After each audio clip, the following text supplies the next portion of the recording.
Journaliste au Huffington Post et aujourd'hui je suis sur la rue des Martyrs dans le 9e arrondissement de Paris.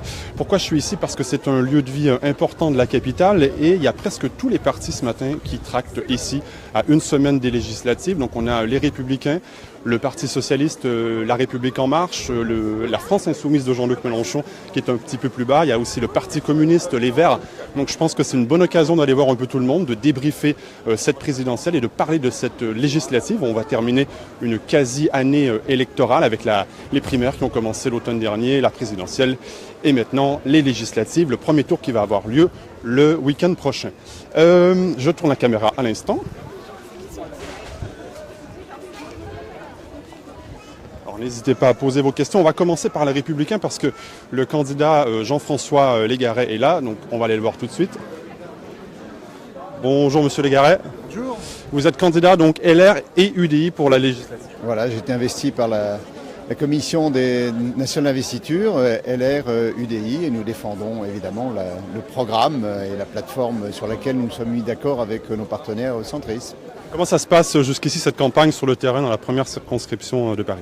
C'est une campagne très, très courte, 4 arrondissements, c'est évidemment un territoire très, très divers, période très courte avec en plus deux grands week-ends fériés, l'Ascension, la Pentecôte. Vous voyez ici on est rue des Martyrs, c'est un lieu très, très habituel de présence des candidats. Alors je pense qu'on pourrait passer en revue toutes les troupes des différents candidats. Jean-Baptiste Froment qui est mon suppléant, qui fait campagne avec moi et qui est conseiller de Paris du 9e arrondissement. Alors c'est une campagne difficile pour les grands partis, dont les Républicains.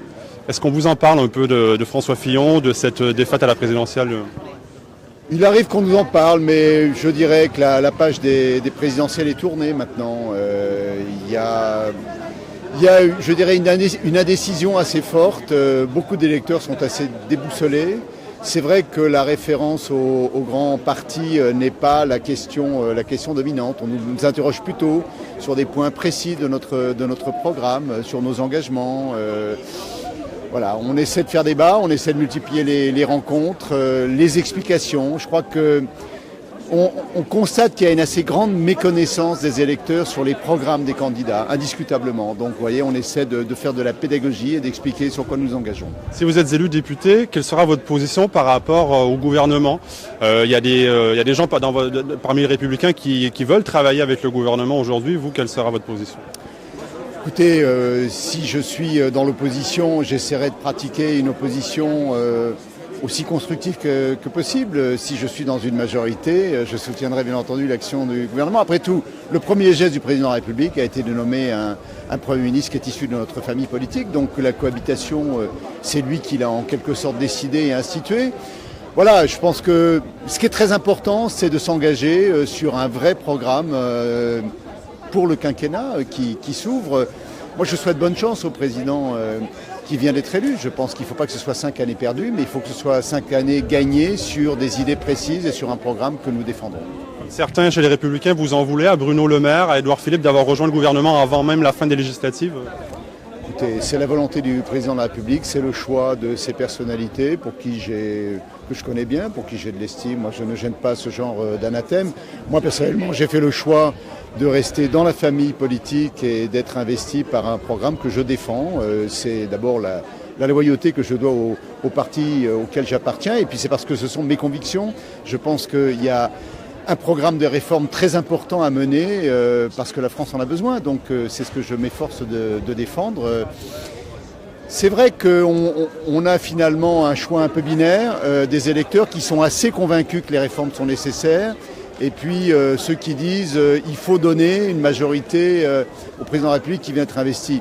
Si le rôle des députés consiste exclusivement à jouer la caisse de résonance des propositions du président de la République, le Parlement ne jouera pas son rôle. Donc je pense qu'il faut qu'il y ait des députés qui soient investis pour défendre un programme d'alternance et sur des réformes fortes. C'est en tout cas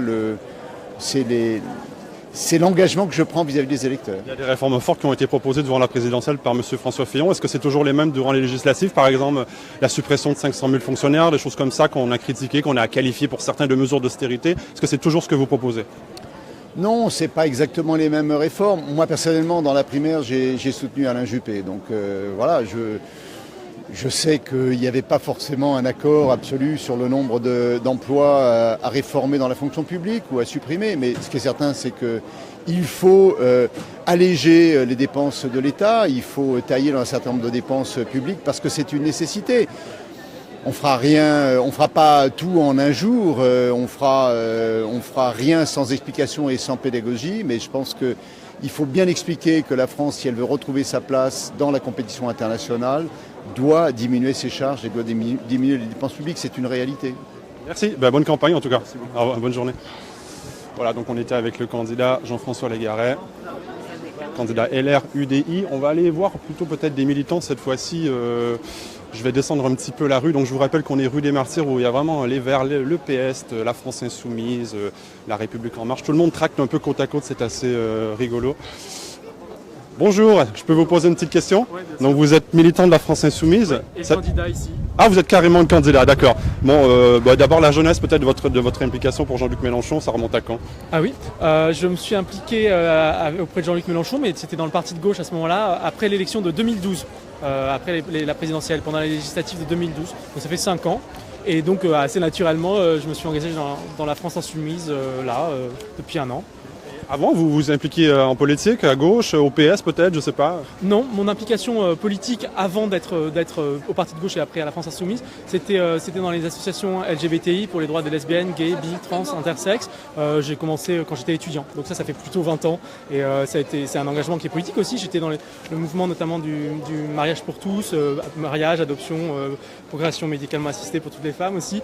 Ça c'était plus récent, mais c'est un engagement plus long. Oui. Une chose qui, disons, essaie de votre implication, une mesure, est-ce que c'est la 6ème République? C'est quoi dans le programme de Jean-Luc Mélenchon?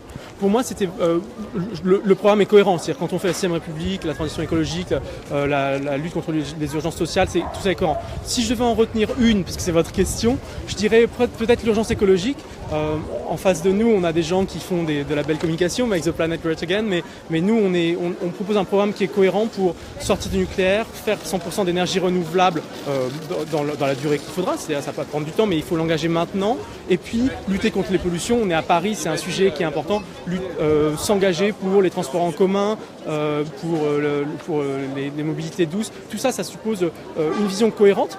Et puis bien sûr, tout ça c'est cohérent avec ce qu'on propose au-delà, parce que ça crée des emplois en France, pas délocalisables. Ça change aussi les rapports dans la société, parce qu'il faut une vraie démocratie. Pour sortir du nucléaire, il faut avoir un vrai débat sur le nucléaire. Voilà. Donc tout ça est assez cohérent, mais si je le prenais une seule mesure, c'est celle-là. Je vois que dans votre circonscription, il y a des candidats verts, socialistes, communistes. C'est pas un peu dommage que vous soyez tous... parce que vous partagez des valeurs qui sont communes, donc... Voilà, on partage des valeurs, on se parle, hein, d'ailleurs, parfois ça frotte un peu, mais c'est assez sympathique. Alors humainement ça va. Politiquement, nous on a vraiment souhaité aller dans législatif comme on l'avait fait dans la présidentielle, parce qu'on avait un programme. Ce programme, c'est l'avenir en commun, qu'on a discuté, puis qu'on a présenté devant tous les Français, toutes les Françaises depuis un moment maintenant, depuis 1 an, pas tout à fait. Et donc on considérait que c'était important que ce programme puisse être défendu. Et on ne voulait pas le délayer, ou on ne voulait pas faire les négociations d'appareil en disant « Ah, je te donne une circonscription là, et toi tu m'en donnes une là, et puis le programme, on écrira un truc sur un coin de table. » Non, nous, c'est dans l'autre sens qu'on a fait les choses. On a fait le programme, et c'est sur la base de l'engagement de ce programme que moi j'ai été désigné par les collègues, les amis de la France Insoumise, par les Ça Insoumis. Se passe, les investitures à la France Insoumise. Oui, je peux vous raconter. On a fait des réunions, c'était en fin d'année 2016. Et les insoumis qui étaient là, il y a ceux qui ont dit moi je suis d'accord pour être candidat. Et donc voilà, donc on a fait remonter, il y avait des candidatures, on a fait remonter. Et puis après au plan national, ils ont vu les candidatures et ils ont essayé de faire en sorte que ça soit cohérent pour avoir pour qu'il y ait la parité homme-femme, pour qu'il y ait une diversité sociale de gens qui sont il y a des précaires parmi les candidats et candidates insoumis, il y a des chômeurs, il y a des étudiants, il y a des retraités, il y a toute la variété. Donc ça c'était au plan national qu'ils ont rassemblé l'ensemble des candidatures comme ça pour avoir une diversité de profils. C'est comme ça que ça s'est passé. Et donc me voilà sur le terrain depuis. Alors, ces derniers jours, on a parlé de Jean-Luc Mélenchon par rapport à M. Cazeneuve. Qu'est-ce que vous avez pensé de ces propos-là? C'est marrant, vous ne devez pas poser la question à Le Garret. Je serais curieux de savoir ce que Le Garret pense de la mort de Rémi Fraisse. Moi, je vais vous dire d'abord ce que je pense de la mort de Rémi Fraisse. Qu'est-ce que vous parlez des propos de l'assassinat de Bernard Cazeneuve qui se serait occupé de l'assassinat de Rémi Fraisse? Parce qu'on est tous d'accord que c'est un événement malheureux, mais là, est-ce qu'on parle vraiment d'assassinat? Moi, je suis pas d'accord que c'est un événement malheureux. Je pense que c'est un drame. Oui, c'est un drame, oui, vous avez raison. Et c'est un drame politique. Et c'est un événement politique. C'est pas un événement malheureux, genre il est tombé, il s'est fait renverser par une voiture. Non. Est-ce que c'est un assassinat? Pourquoi c'est pas à moi de le dire, c'est à la justice qui est saisie de l'affaire Rémi Fraisse de le dire. C'est Jean-Luc Mélenchon qui le dit aujourd'hui. Moi je vous dis ce que nous portons depuis le début. Moi j'étais avec Jean-Luc Mélenchon, je pense que c'était Esplanade des Invalides, quand il y a eu la marche silencieuse où on s'est assis pour Rémi Fraisse, d'accord? Donc c'est un engagement qui est assez profond pour moi. Moi je veux vous dire sur ce sujet-là, au-delà du terme d'assassinat, c'est à la justice d'en juger, le terme est sans doute assez fort, mais il était tenu dans une réunion publique à Marseille, il n'était pas tenu face à M. Cazeneuve ou que sais-je. Donc on l'a été extrait et maintenant les médias se font un plaisir, bien sûr. Alors bien sûr, on ne parle pas du tout de ce qu'a dit Jean-Luc Mélenchon par ailleurs à Marseille, on parle que de ce truc-là. Mais sur Rémi Fraisse, ce qu'on a toujours dit, c'est pas le sujet, c'est pas le gendarme qui jette la grenade. Le sujet, c'est même pas le préfet qui dit aux gendarmes soyez à tel endroit.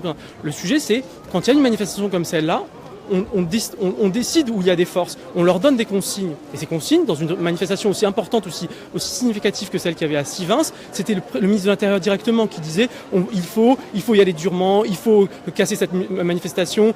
Voilà. Moi j'étais dans des manifestations, ça fait 20 ans que je vais dans des manifestations. La première manifestation, ça devait être en 95, c'était contre Debré pour des papiers pour tout le monde. Bon, papiers pour tous les sans-papiers. Bon, et ça fait 20 ans que je fais des manifs. Moi, les manifs que je vois depuis 1 ou 2 ans, j'ai jamais vu une telle dureté de la manière dont la police encadre, nasse, parfois lance des fumigènes alors qu'il se passe strictement rien, fait passer des drones au-dessus. J'ai jamais vu ça. Donc, qu'il y ait un durcissement du contrôle policier dans les manifestations ou des gendarmes à Sivins, c'est un fait incontestable. Amnesty International, cette semaine, en a parlé, a dit il y a un problème en France sur la manière dont on traite les manifestations.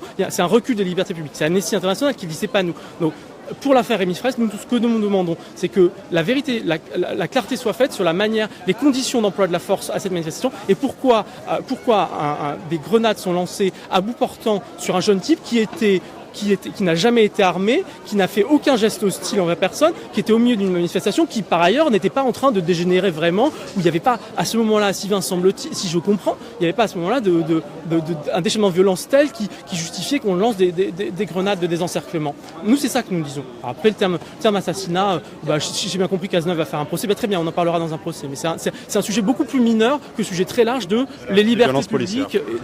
Oui, non mais les violences ont les deux sens. Nous, je ne veux pas qu'on dise vous attaquez les policiers. Non, il y a des policiers qui se font castagner aussi dans les manifestations, en marge des manifestations, ça arrive, c'est très grave et on ne prend pas du tout ça à la légère. Nous, on est pour l'ordre républicain dans la France insoumise, je pense parce qu'on veut assumer la responsabilité, donc on est sérieux là-dessus.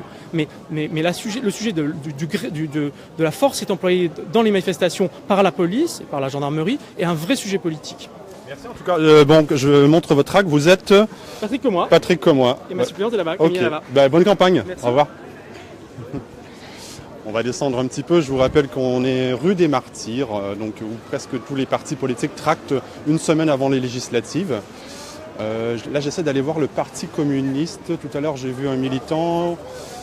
Attendez, je vais peut-être faire demi-tour parce que je ne le vois plus. Voilà, je vais remonter un petit peu la rue. On vient de parler aux Républicains, à la France Insoumise. N'hésitez pas à poser vos questions. C'est assez intéressant de voir tous les militants de différents partis militer ici dans un tout petit périmètre.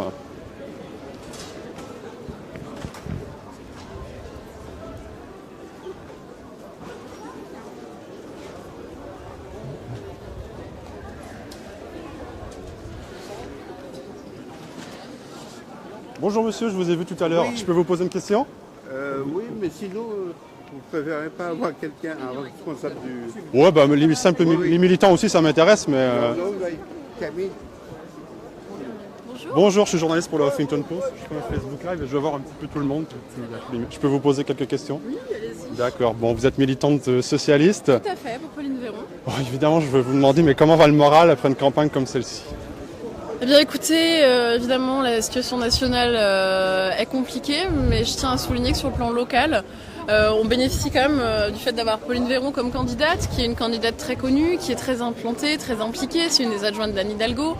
Donc voilà, il y a d'autres qui profitent par exemple de la victoire d'Emmanuel Macron pour valoriser leurs candidats, d'autres qui valorisent d'autres engagements locaux. Donc nous, c'est aussi important, au-delà des problèmes que peut connaître le Parti socialiste, de faire valoir des expériences locales, des expertises locales. C'est quelqu'un qui est très implanté évidemment aussi pour la question de tout ce qui est démocratie participative, démocratie locale. C'est les dossiers qu'elle gère à la mairie de Paris.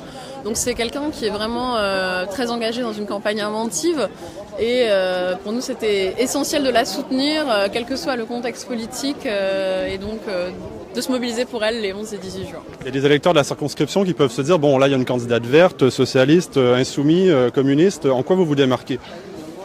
Justement, le fait d'avoir une candidate qui est connue de tous, qui pour autant n'est pas, on va dire, une cacique. Sur le programme par exemple. Sur le programme, moi j'ai envie de vous dire, c'est la candidate qui veut avant tout valoriser une approche constructive avec les commerçants par exemple, alors que d'autres cherchent d'abord avant tout à se faire connaître. Elle a l'avantage d'être déjà connue, donc elle peut passer l'étape première de je suis telle personne, telle est mon identité. Elle est déjà dans les éléments programmatiques, donc je pense que c'est quelque chose d'assez important aussi à souligner, le fait d'être connue. On peut directement partir sur les idées, sur le projet. Est-ce que vous trouvez ça dommage quand même qu'il y a plusieurs candidats de gauche, vous partagez des valeurs qui sont communes, il n'y a pas eu d'accord alors juste une question, il y a eu je croyais un accord entre le PS et les Verts, là je vois que vous allez vous affronter. Mais en fait c'est un accord qui a été vraiment très ponctuel sur certaines circonscriptions pour au final essayer de valoriser les candidats écologistes dans certaines circonscriptions, mais on voit que ça n'a pas été le cas dans d'autres malheureusement, donc c'est quelque chose qu'on peut regretter, mais aussi pourquoi est-ce que les socialistes devraient forcément se désister ou les écologistes devraient forcément se désister si on estime qu'au premier tour il y a quand même des différences dans les projets, mais on s'attend évidemment à se réunir au second tour quand il y a un candidat de gauche. On ne peut pas non plus toujours partir sur une logique rassembleuse si on sent qu'il y a des points de divergence. Moi ça m'attriste, mais c'est comme ça, donc il y a de la bienveillance évidemment, mais on a nos candidats, on a notre candidate Pauline Véron, ils ont leur candidat. Vous aviez milité en 2012 pour François Hollande ? Moi j'étais à l'étranger, donc je peux pas me mettre autant dans la peau d'un militant engagé. Vous aviez voté pour lui vous ? Oui, j'avais voté pour lui, puis moi je milite à gauche et pour le Parti Socialiste depuis Ségolène Royal en 2007, donc pour moi c'était une continuité, une logique, donc... C'est un quinquennat qui vous a satisfait en tant que militante socialiste ? Moi, je fais partie de ceux qui pensent qu'on se rendra compte très rapidement que le bilan de François Hollande est un très bon bilan. Évidemment, sa politique économique est une politique qui met beaucoup de temps à se mettre en œuvre. C'est pas un effet miracle qui arrive immédiatement. Donc forcément, on peut avoir le sentiment que ces politiques sont hasardeuses, mais au final, je pense que c'est des bienfaits qu'on commence déjà à voir. D'ailleurs, on entendait dans les médias des retombées en matière de chômage, de relance de l'investissement et de pouvoir d'achat pour les ménages. Donc, moi, personnellement, je suis plutôt satisfaite des nombreuses avancées sociales et économiques du quinquennat Hollande. Oui. Merci. Votre prénom, c'est ? Caroline. Bonne campagne. Journée. Au revoir. Voilà, il nous reste donc le Parti communiste et la République en marche peut-être à aller voir.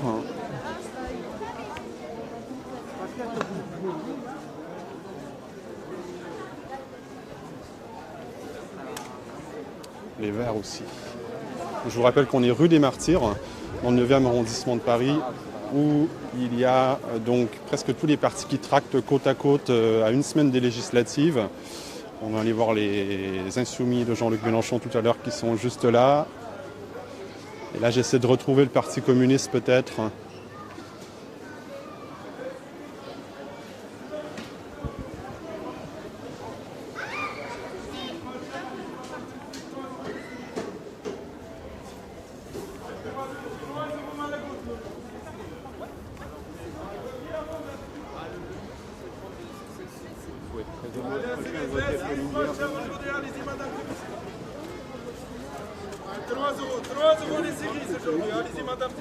Oui,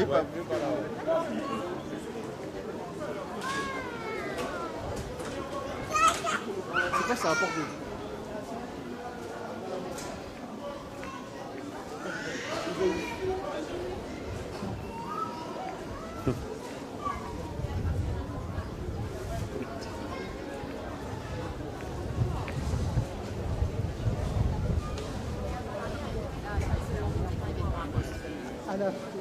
Bonjour, je suis journaliste pour le Huffington Post. Je fais un Facebook Live. Je veux voir tout le monde parce que tous les militants sont ici. Alors vous avez monsieur le maire du 2 qui est le remplaçant du Ah, d'accord.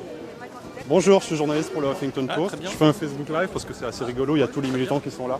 Je peux vous poser quelques questions? Oui. Donc vous êtes maire du... Oui, c'est un militant. Et il y a la candidate. Il y a la candidate qui est là et le maire du 2e arrondissement. D'accord. Bon, là, je suis tout mélangé. En fait, il y a plein de candidats de gauche ici dans cette circonscription. C'est pas un peu dommage? Vous partagez des valeurs communes. On a une candidate PS, voilà, communiste, les Insoumis qui sont là. Qu'est-ce que vous en pensez? C'est pas faute d'avoir fait un appel à l'unité, mais à partir du moment où les appareils politiques ont été incapables de se mettre d'accord, eh bien, nous, on prend nos responsabilités et on fait campagne. De toute façon, il n'y aura pas d'écologie sans écologistes. Donc il faut des candidats écologistes, il faut des députés écologistes à l'Assemblée nationale. Parce qu'on s'aperçoit que dès que les écologistes ne sont pas candidats, dès que les écologistes ne sont pas présents dans la vie politique, eh bien, l'écologie est considérée comme secondaire. Or, c'est un élément principal des politiques publiques de l'avenir. C'est une bonne nouvelle pour vous, la nomination de Nicolas Hulot au gouvernement? En tout cas, pour l'instant, on regarde cette nomination avec intérêt, mais ce dont on est sûr, c'est qu'il ne faut pas que Nicolas Hulot soit isolé. Et la meilleure façon pour qu'il ne soit pas isolé, c'est qu'il ait un maximum de députés écologistes à l'Assemblée nationale. Il n'y aura pas de politique écologiste de ce gouvernement sans des députés écologistes à l'Assemblée. Donc c'est pour ça qu'on fait campagne et qu'on pense que c'est important de voter pour Europe Écologie Les Verts. Pourquoi vous vous démarquez des autres candidats? Qu'est-ce que vous proposez que les Insoumis ne proposent pas sur le plan écologiste, par exemple, ou les communistes, ou les socialistes? Quelques mesures, des exemples. Des exemples, on peut en donner de nombreux, mais moi je remarque que depuis plus de 10 ans, nous parlons et nous mettons en œuvre, là où nous sommes en responsabilité, nous les écologistes, des politiques d'introduction du bio dans les cantines scolaires, ce que maintenant les autres partis politiques commencent à faire, des politiques de réduction de la place de la voiture et de promotion du vélo au centre-ville, ce que les autres responsables politiques commencent à faire, etc., etc. Donc, sur un tas d'aspects, nous sommes à l'avant-garde. Par exemple, sur les repas végétariens. Aujourd'hui, on sait qu'il faut favoriser les repas végétariens parce qu'on mange trop de viande, cela nous rend malades, et qu'il faut expliquer aux enfants qui déjeunent à la cantine qu'on peut bien s'alimenter, bien se nourrir sans avoir recours à la viande. Eh bien, il n'y a que les écologistes qui le disent et dans quelques années, les autres le diront. Donc, pour toutes ces questions, il est important qu'il y ait des écologistes parce que sinon il n'y aura pas d'écologie. À quand remonte votre implication pour les Verts, la genèse? Pourquoi vous avez décidé de vous impliquer en politique? Alors moi j'ai adhéré à Europe Écologie Les Verts en 2014 et en fait j'ai adhéré de façon assez étonnante quand j'étais aux États-Unis.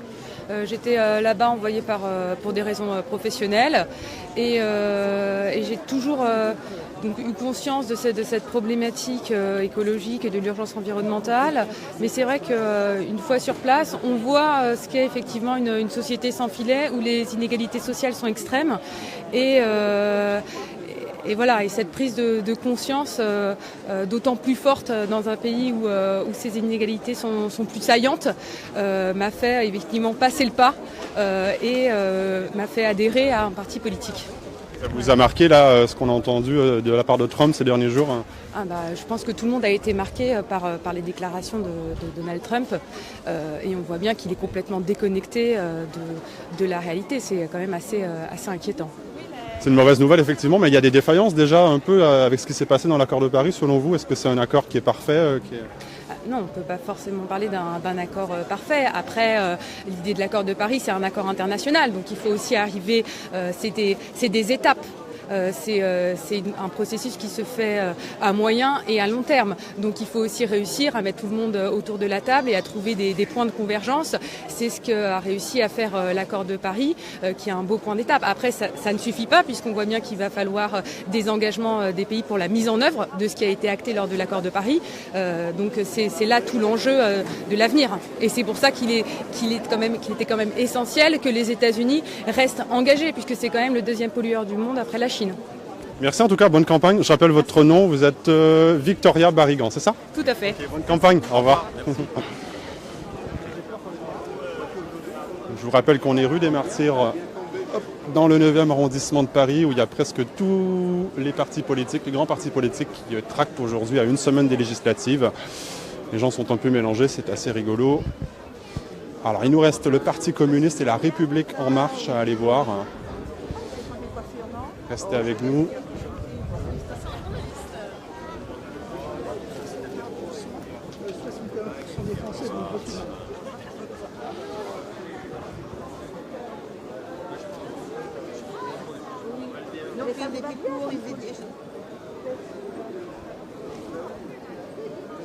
Il y a Sylvain Maillard ici qui est candidat, il était un des porte-parole d'Emmanuel Macron.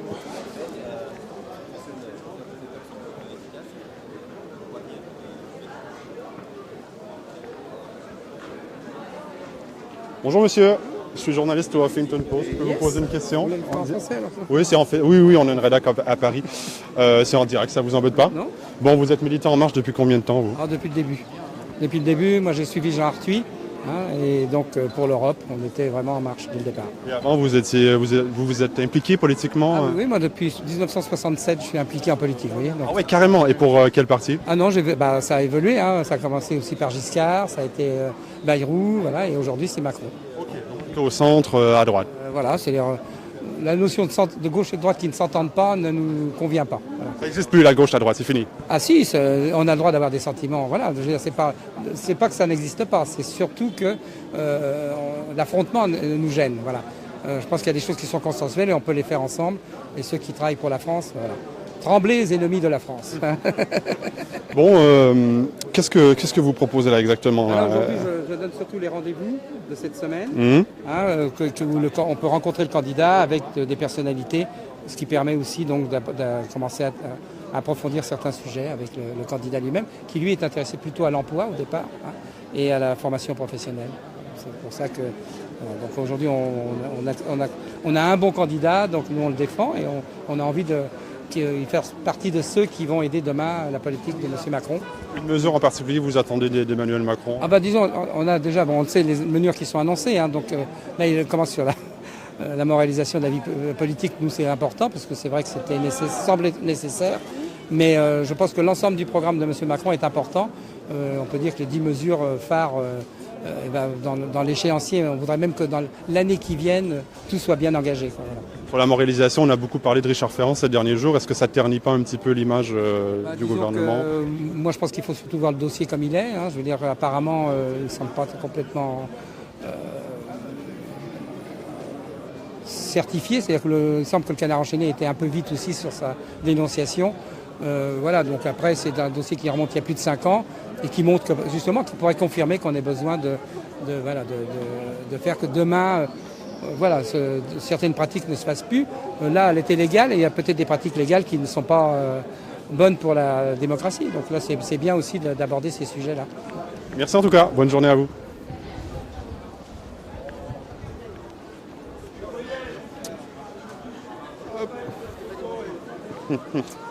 Pourquoi? Ça va bien? Je vous rappelle qu'on est rue des Martyrs où presque tous les partis politiques tractent ensemble à une semaine des législatives. Même juste le Parti communiste qu'on n'est pas allé voir encore.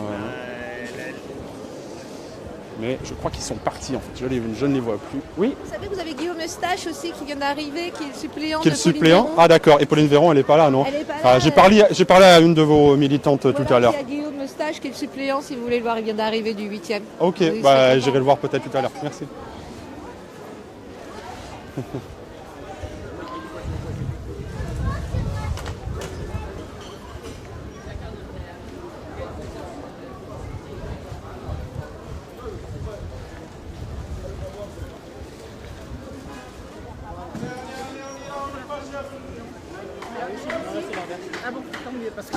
Bonjour, vous militez pour le Parti chrétien-démocrate? Absolument. D'accord, je travaille pour le Huffington Post et je fais un Facebook Live parce qu'il y a un peu tous les militants, c'est assez rigolo. Est-ce que je peux vous poser quelques questions?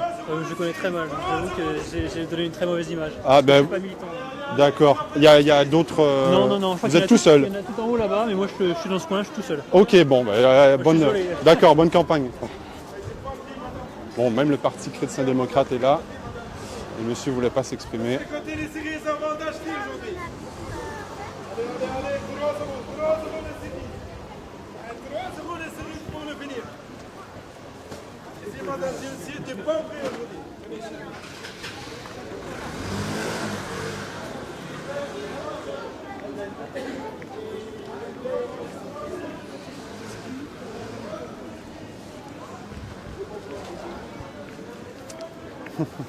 Je cherche les communistes, mais apparemment ils sont partis. Ah, ils sont partis. Non, je les vois pas en tout cas. Ça, les communistes tôt, les verts tard. Ah d'accord, c'est ça. Je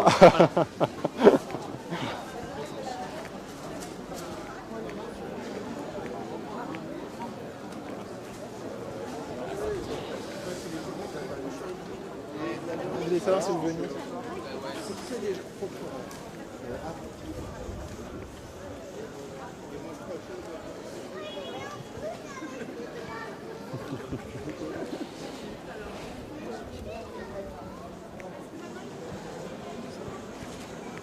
Je remonte la rue un petit peu, on peut aller voir d'autres militants, même si on a déjà fait un petit peu le tour des partis.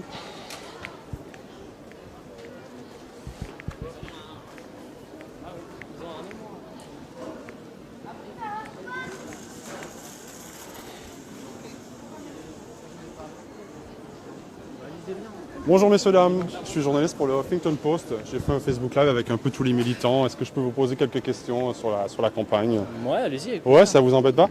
Vous êtes militant LR depuis longtemps ou... Alors moi je suis pas du tout encarté. Ah, d'accord. En fait, j'ai rencontré Monsieur Le Garret dans le cadre des primaires de la Pour Juppé, c'est ça? Voilà, j'étais du côté de Juppé. Et c'est comme ça que j'ai rencontré Monsieur Le Garret. Et quand j'ai vu que Monsieur Pierre Lelouch ne voulait pas se représenter et que Monsieur Le Garret a été choisi par le bureau avec Monsieur de Froment, je suis allé les rencontrer à nouveau. Et puis j'ai écouté un petit peu leurs propositions et j'aime bien leur côté modéré et pas forcément opposé à 100% dans un gouvernement. D'accord. Voilà. Donc selon vous, il faut travailler aussi avec le gouvernement comme le font Édouard Philippe, Bruno Le Maire, Gérald Darmanin. Je pense que, et c'est ça le message qui est passé par Monsieur Le Garret et Monsieur de Froment, c'est qu'en fait, eux, ils veulent conserver leurs valeurs et soutenir ce qui est soutenable de la part du gouvernement. Et dans le même temps, s'il y a des choses pour lesquelles il faut dire non, ils sauront dire non. Vous voyez ? C'est comme ça qu'on voit les choses en fait, comparativement à s'inscrire dans un mouvement en marche avec une grande majorité en marche et tout ce que va vouloir faire Monsieur Macron, ils vont tout passer. Non, il faut aussi savoir pondérer les choses. Vous êtes impliqué après les primaires pour François Fillon ou... Personnellement, après les primaires, pour ma part, je suis resté neutre. C'est un candidat qui correspondait un peu moins à ce que vous vouliez pour votre parti ou... En fait, moi j'ai toujours été de droite, mais jamais encarté. Et c'est vrai que j'ai encaissé l'onde de choc et j'ai voulu prendre du recul et plutôt être après observateur. Voilà, tout en étant convaincu d'être à droite. L'affaire Fillon, ça vous a meurtri, quoi, ça vous a touché Disons que ça a jeté quelques zones d'ombre, mais c'est pas pour autant que voilà, c'est une personne que moi j'apprécie en tant qu'homme. Voilà, ce sont des faits, on va voir ce que dira la justice. Mais après, la droite, c'est un large mouvement, il y a de tout. Franchement, Monsieur de Froment, moi, quand je l'entends parler, c'est vraiment quelqu'un... C'est aussi un jeune, hein, quelque part. La droite, c'est pas que des vieux, faut pas croire ça. Et voilà, il dit des bonnes choses. Monsieur Le Garret, c'est quelqu'un d'expérience, qui connaît les arrondissements, qui veut se battre localement aussi. C'est pas que donner une majorité en tant que député et après plus voir la personne. Donc, franchement, c'est un duo qui, moi, me donne envie. Et à droite, voilà, il y a des gens comme ça. La maire de l'arrondissement, c'est une jeune aussi. Elle est très, très appréciée des commerçants de cette rue. Les gens, ils la soutiennent. Donc, faut pas se dire, voilà, c'est Macron, donc je vote. Il faut savoir pour qui on vote. Voilà. Le projet de loi sur la moralisation, c'est une bonne chose pour vous de ne pas pouvoir engager des membres de sa famille dans les cabinets, de ne pas se représenter plus de 3 fois pour certaines fonctions. C'est bienvenu? Moi, je trouve ça bienvenu, ouais. Parce que je pense qu'il y a besoin de renouvellement. Après, voilà, il faut être prudent. Regardez le mouvement En Marche, le renouvellement, qu'est-ce qui est en train de se passer au gouvernement? C'est que des...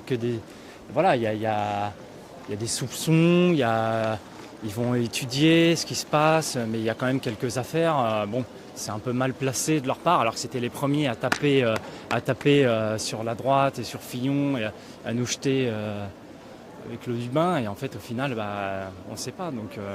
moi je pense que c'est bienvenu quand même, il faut la faire. Merci en tout cas, bonne campagne. Merci à vous. Au revoir.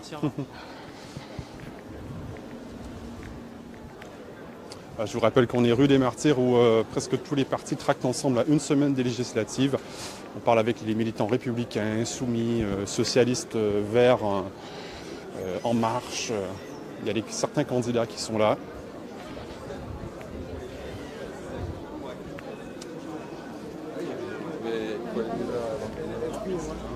Oui. Quand vous pouvez nous interviewer pour Vincent Baladi. Oui, je viens de parler à je viens tout juste de parler à un de vos collègues, un militant républicain, juste un peu plus haut. Ouais, voilà. C'est pas le même. Ah, c'est qui? Vincent Baladi. C'est un candidat 100% républicain. Alors, qu'est-ce que ça veut dire, ça? Alors, on va te mettre devant le panneau. Alors, expliquez-moi, parce que là... Vincent Baladi.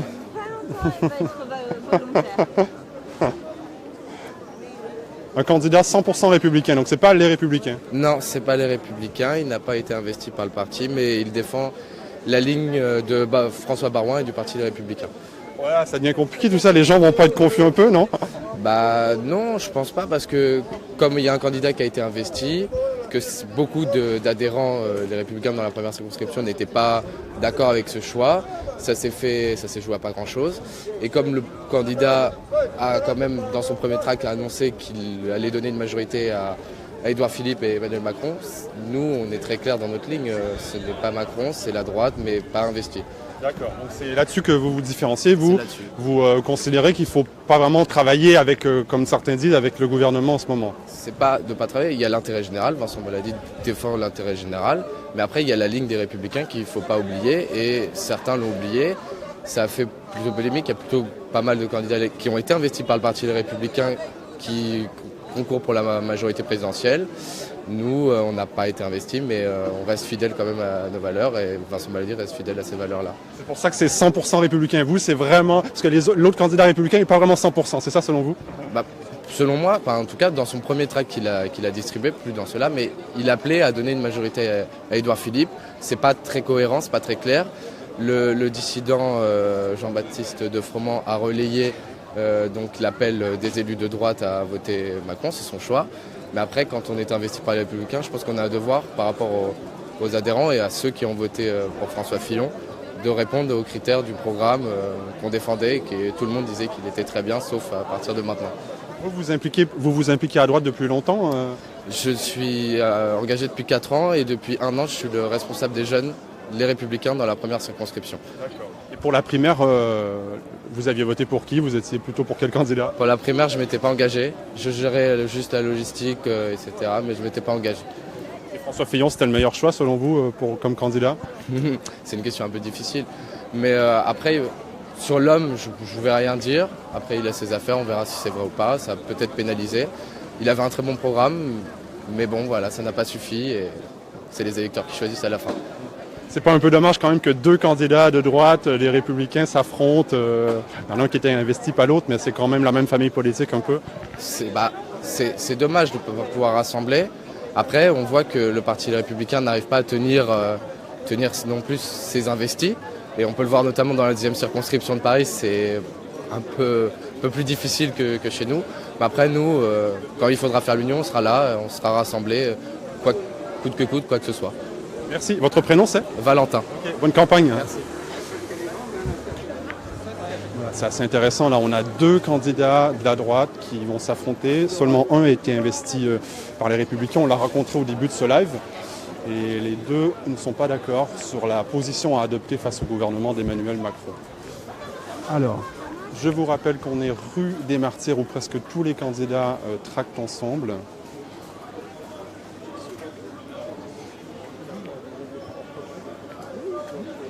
Bonjour monsieur, est-ce que je peux vous poser une question? Je travaille pour le Huffington Post, je fais un petit Facebook Live, c'est filmé. En fait, je vois que vous avez le livre là, qu'est-ce que c'est ce petit livre là? Vous le connaissez, c'est le programme que défendait France Insoumise à la présidentielle, avec son candidat Jean-Luc Mélenchon. C'est vrai qu'il s'est très très bien vendu, je crois, ce livre. Je crois, oui, il n'était pas cher. D'ailleurs, il coûtait 3 €, je pense qu'il était très clair. Et c'était le souci du candidat de donner par avance aux électeurs une vision claire de ce qu'il voulait faire. Je crois que peu de candidats s'étaient soumis à cet exercice de cette façon. Est-ce que vous vous êtes toujours impliqué pour Jean-Luc Mélenchon? Avant, vous vous étiez impliqué politiquement, avant la France Insoumise? Moi, j'ai toujours été un militant de gauche et j'ai soutenu l'élection de François Hollande et j'ai été déçu par, bien entendu, la trahison de ses engagements. Trahison, par exemple, la loi travail, un exemple? La loi travail est un très bon exemple, oui. Mais pas que, la loi Macron avant, et la pente libérale dans laquelle petit à petit le Parti Socialiste est allé se fracturer d'ailleurs. Merci, bonne campagne.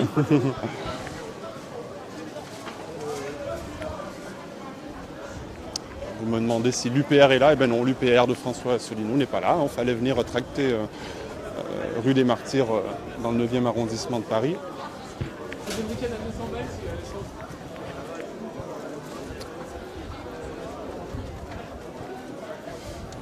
Bah oui. Non,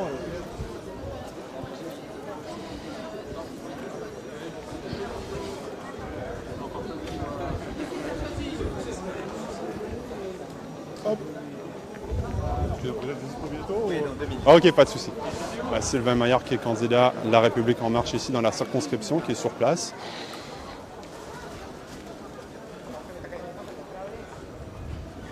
Je vous rappelle qu'on est rue des Martyrs.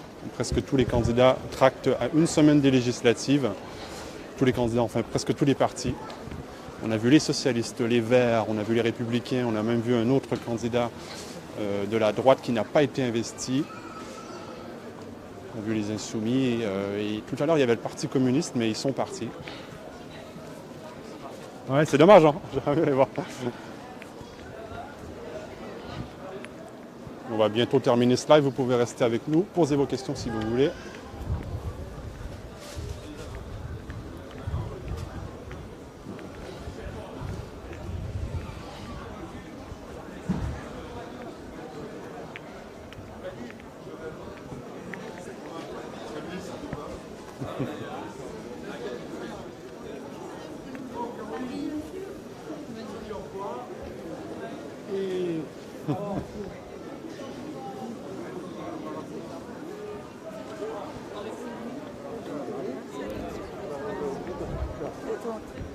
mais bon.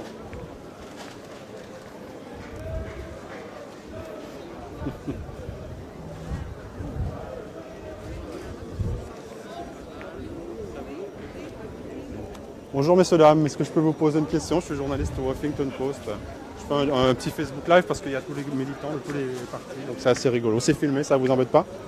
Ouais. C'est comme vous voulez. Hein. Oh, non, pas de souci. Allez, bonne journée. Voilà.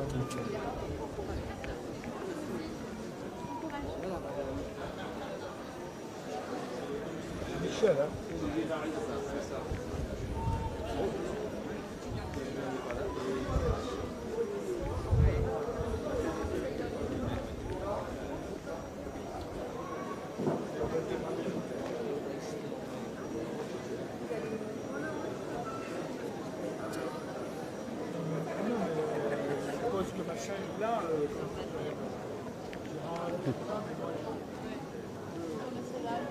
Ça va, ça se passe bien?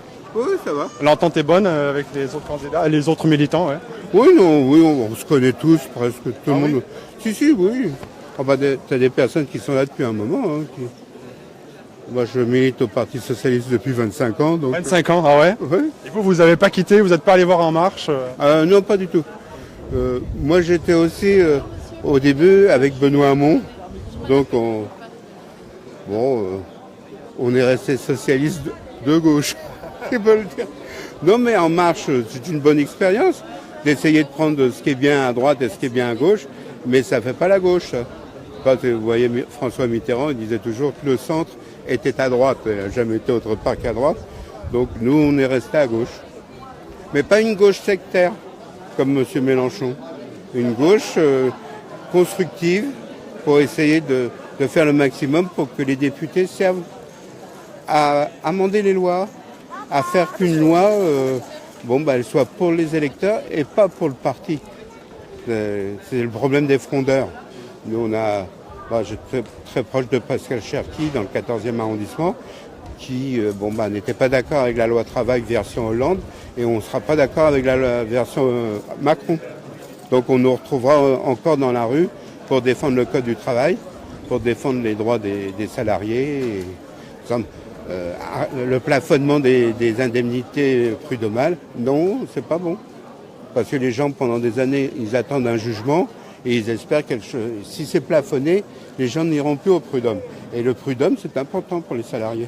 Vous trouvez ça dommage que dans la circonscription aussi, il y a plusieurs candidats qui partagent les mêmes valeurs et qui vont s'affronter. Il y a les Verts, il y a les Insoumis, il y a vous, il y a les communistes. Oui, mais enfin, si vous prenez dans l'autre sens, il y a 22 candidats et il y a 17 candidats de droite.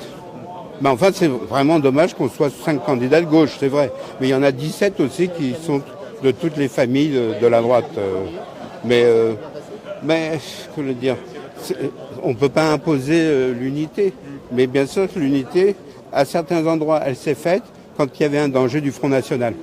Dans ces cas-là, on a un candidat de gauche pour, au moins pour le deuxième tour, il y ait quelqu'un qui nous représente face à la droite et face à l'extrême droite. Mais ici, dans Paris, le danger du Front National, heureusement, n'est pas... Bon, s'ils vont faire 4 ou 5%, c'est... Donc il n'y a pas ce danger-là. Mais il y a des endroits où, par contre, c'est quand même grave. Mais d'un autre côté, c'est bien aussi qu'un parti qui ait fait 11 millions de voix, il y a quand même 11 millions de gens qui ont voté pour eux, et des représentants au Parlement. Parce que s'ils n'ont pas de représentants au Parlement, le débat, il va où? Le débat, il est dans la rue. Donc il faut au moins une vingtaine de députés Front National pour représenter les gens qui ont voté pour eux. Merci, en tout cas. Vous êtes supplément? Moi, je suis le suppléant. Ah, d'accord, vous êtes le suppléant de Pauline Véron. Je peux vous poser une question ou deux? Bien sûr. Bon, c'est la première fois que vous vous présenterez à des élections? Oui, tout à fait. C'est toute première. Ça remonte à quand votre implication politique là pour le PS? Oh, ça date à 2005, je crois, 2004-2005. Vous n'êtes pas allé voir, vous n'êtes pas allé prendre un petit ballon en marche, c'est pas votre truc quoi. Non, parce que moi je suis de gauche et je crois à la différence droite-gauche, je crois au clivage et je trouve qu'il y a encore beaucoup de flou aujourd'hui. De surcroît, j'ajoute qu'un député c'est un rôle national, mais ça a aussi un rôle local. Et un rôle local, malheureusement, pour les candidats d'En Marche, on ne le voit pas très bien, c'est pas très net. Vous voulez dire qu'il y a des parachutages quoi? Non, je ne parle pas de parachutage, je dis simplement que quand on se présente à une élection législative, évidemment il faut avoir un positionnement national clair, mais il faut aussi avoir une implication locale et des projets pour le territoire que l'on prétend représenter. Et je trouve que les candidats d'En Marche et d'autres oublient complètement cette partie du rôle de député. Concrètement, ça veut dire quoi votre implication locale ici? Ça veut dire l'implication locale, ça veut dire avoir fait un programme avec les citoyens, avoir pris en compte les considérations qu'il y a sur les 4 arrondissements de la première circonscription, avoir des choses précises, détaillées, dans les quartiers de la première circonscription de Paris. Vous aviez voté François Hollande, vous, en 2012? Absolument, j'ai voté François Hollande en 2012. C'est un quinquennat qui vous convient, avec lequel vous êtes en parfaite adéquation? Pour moi, c'est un quinquennat qui sera revalorisé avec le temps. Vous n'êtes pas le premier à me dire ça. En fait, il faut attendre pour voir les bénéfices. Non, oui, bien sûr. Je pense que l'erreur principale de l'équipe Hollande, ça a été une erreur de communication. Il y a eu aussi des erreurs. En 5 ans, on fait toujours des erreurs. Je trouve qu'aujourd'hui, le paradoxe, c'est que les premiers résultats arrivent maintenant et que c'est un quinquennat, encore une fois, qui sera revalorisé avec le temps. C'est toujours comme ça, mais je pense que c'est particulièrement vrai pour celui-ci. Même si le chômage n'a pas beaucoup descendu en 5 ans, vous croyez que ça va venir dans 1 an plus tard, 2 ans plus tard, ça va prendre 6, 7 ans? Il n'y a pas que l'indicateur du chômage. Alors si vous voulez parler de l'économie, aujourd'hui le chômage, évidemment il a augmenté pendant le quinquennat, mais il a moins augmenté qu'avant. Et puis vous savez, l'évolution de la courbe du chômage, ça c'est une erreur de Hollande d'avoir dit qu'il allait l'inverser au bout d'1 an. Ce sont des choses qu'on ne dit pas, parce qu'on n'a pas tous les paramètres en main, même quand on est président de la République. C'est un peu comme le Titanic, si vous voulez. Donc le Titanic, quand Hollande est arrivé, fonçait droit sur l'iceberg, commençait même à rentrer dedans, et bien là, on a commencé un peu à virer le navire. Ce sont des choses qui prennent du temps, et puis le quinquennat c'est un temps court, donc on n'est plus dans un septennat. Si on avait été dans un septennat, que je ne regrette pas, je pense que les résultats se seraient fait sentir de manière beaucoup plus accrue dans les 2 prochaines années. Je pose la même question un peu à tous les militants de gauche ici. Ça vous déçoit de voir une candidate PS, des insoumis, des communistes dans la même circonscription, peut-être se partager les voix? Non, parce que je pense qu'il y a aussi des différences. Par exemple? Pour moi, entre les insoumis et nous, il y a quand même des différences de positionnement. Le programme, par exemple? Le programme, bien évidemment. Entre Mélenchon et Hamon, il y a beaucoup plus de différences que ce qu'on a dit. Entre Mélenchon et le Parti Socialiste, il y a énormément de différences sur l'économie, sur l'international. Et puis surtout, au Parti Socialiste, on est zen et on est serein. Donc on ne s'énerve pas toutes les 10 secondes. Voilà. Merci. Bonne journée en tout cas. Bonne campagne.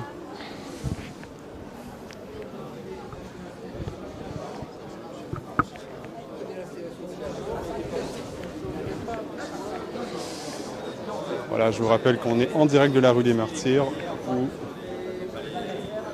il y a presque tous les militants qui tractent. On va...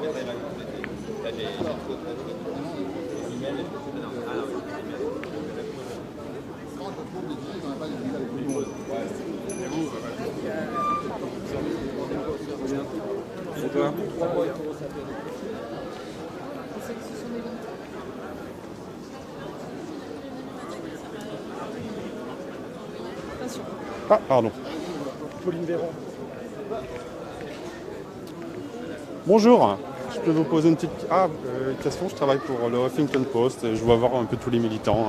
C'est un Facebook Live, c'est comme vous voulez. Oui, il faut demander à quelqu'un qui est un peu... Oui. Ah ouais Voilà. Mais c'est intéressant, en tout cas, vous êtes militant socialiste et là En Marche, vous discutez, donc l'entente est bonne, quoi. Ah oui, il n'y a aucun problème, surtout tomber sur quelqu'un... moi, je suis très très ouverte. Les écologistes, et ce qu'ils font, c'est le meilleur pour la planète. Le gouvernement, ils font rien. Ça fait depuis De Gaulle.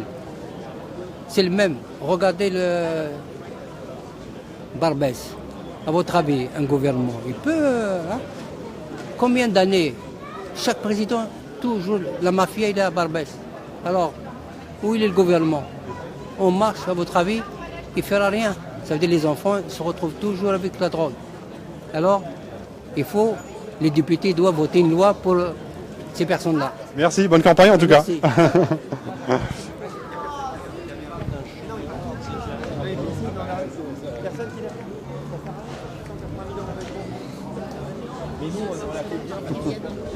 Bonjour mesdames, excusez-moi de vous déranger, je suis journaliste au Huffington Post. Je peux vous poser une question, je vais voir un peu tous les militants parce que c'est filmé, c'est en Facebook Live.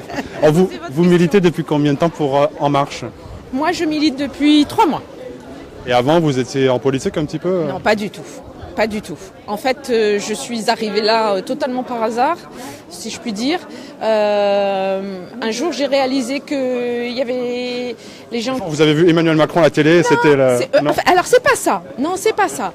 C'est que, en fait, je pense qu'il faut qu'on change. Je pense qu'il faut qu'on change et qu'on a cette occasion de dépasser le clivage droite-gauche, de se retrousser les manches et de changer un certain nombre de choses. On est obligé de les changer. On est obligé de les changer pour nous. On est assurément obligé de les changer pour nos enfants. Et moi, je pense à mes enfants, donc c'est pour eux que je m'investis. Voilà. C'est fini la droite, la gauche pour vous? C'est pas que c'est fini, c'est que c'est ridicule. Carrément, ouais. C'est que c'est ridicule. Donc je pense qu'il y a des bonnes idées à prendre et de droite et de gauche. Je pense qu'il y a des bons comportements à prendre et de droite et de gauche et qu'il faut arrêter de ce clivage idéologique et qui, à mon sens, est dépassé. Une idée de gauche, par exemple, que vous attendez d'Emmanuel Macron? Une idée de gauche que j'attends d'Emmanuel Macron, la réforme de la formation. Et on partage avec Sylvain Maillard. Il faut changer la formation des jeunes. Il faut promouvoir l'apprentissage. Il faut promouvoir les mises en pratique. Moi, pour avoir eu des neveux et nièces qui ont cherché des stages en apprentissage, ils n'en ont pas trouvé. Donc, faire une croix sur ces études parce qu'on n'arrive pas à trouver une entreprise qui vous accueille, je trouve ça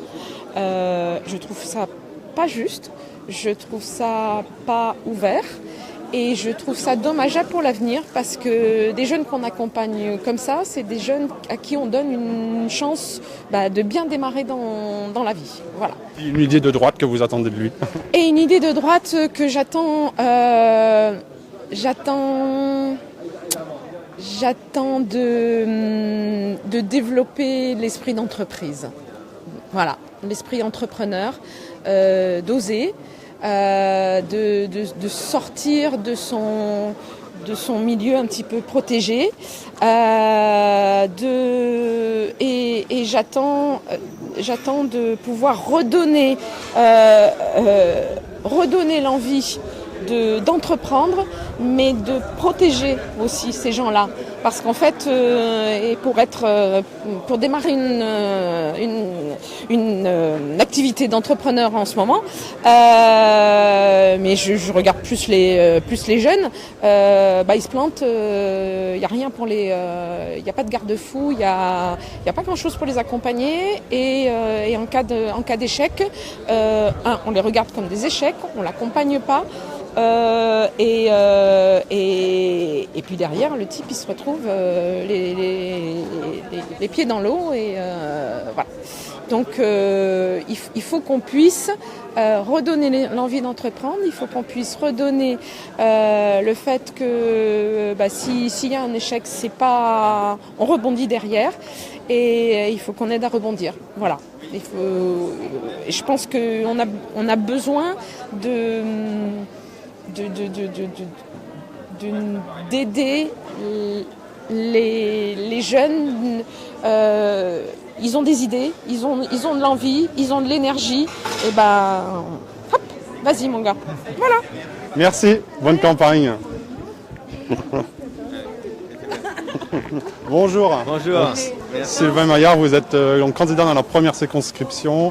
Vous étiez porte-parole, je crois, d'Emmanuel Macron, oui, c'est ça? Tout à fait. Bon, ça remonte à quand votre implication pour En Marche, la jeunesse de tout ça? Moi, j'ai rejoint Emmanuel Macron au début novembre, avant les primaires de droite. Mais avant, vous étiez impliqué politiquement ou... Et moi, oui, bien sûr, je suis à l'UDI. J'étais membre du bureau politique de l'UDI et donc j'ai quitté l'UDI pour rejoindre le mouvement d'En Marche. Parce que pour moi, c'est la rénovation de la vie politique. Elle était clairement là-bas. Et puis je crois que les faits m'ont donné raison. Ont donné raison à Emmanuel Macron. On a besoin d'une rénovation de la vie politique, très très clairement. Justement, le premier projet de loi, c'est celui de la moralisation. C'est pas tout à fait le terme finalement qui a été choisi. Comment ça s'appelle ce projet de loi exactement? Alors l'idée au-delà du nom, l'idée c'est avant tout de remettre à plat toute l'organisation de la vie politique. Donc l'idée c'est une nouvelle moralisation de la vie politique.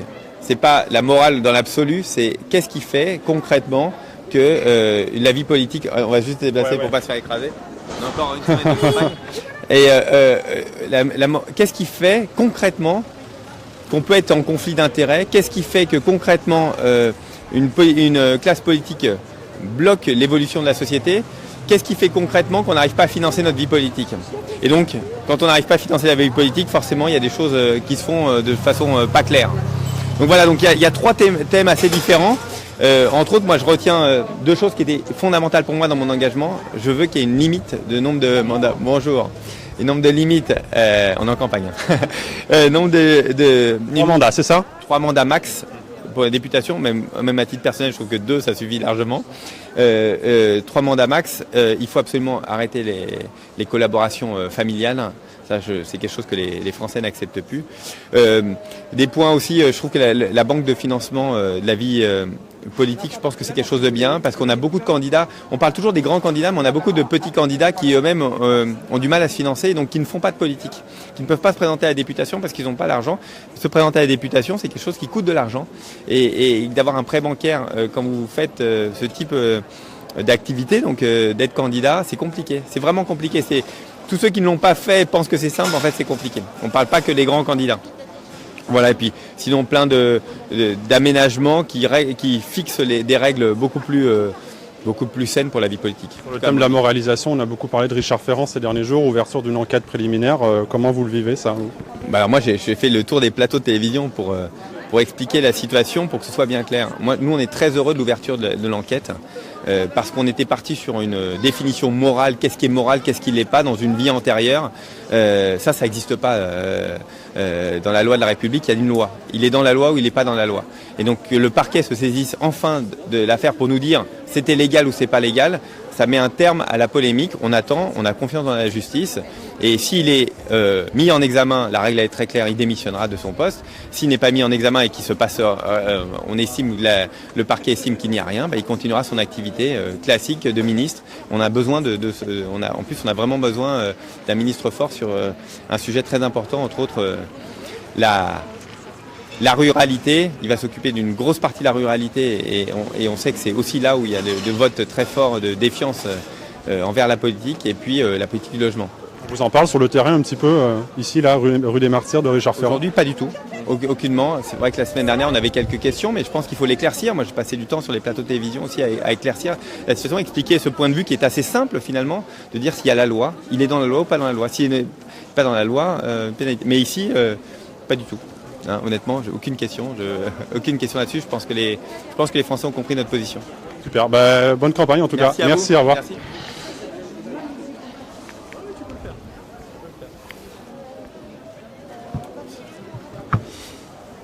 Voilà, donc j'étais en direct de la rue des Martyrs dans le 9e arrondissement de Paris. On a parlé un peu avec tous les principaux partis politiques. Ils n'étaient pas tous là, mais bon, il y avait le Parti socialiste, les Insoumis, la République en marche, les Républicains, le Parti communiste que j'ai vu au tout début de ce live, mais finalement on n'a pas pu aller les voir. Donc ça nous fait un petit condensé politique de cette campagne. Vous pouvez suivre évidemment toutes les autres actualités sur le site du HuffingtonPost.fr, notamment ce qui s'est passé la nuit dernière à Londres. Donc voilà, bonne journée à vous et à bientôt.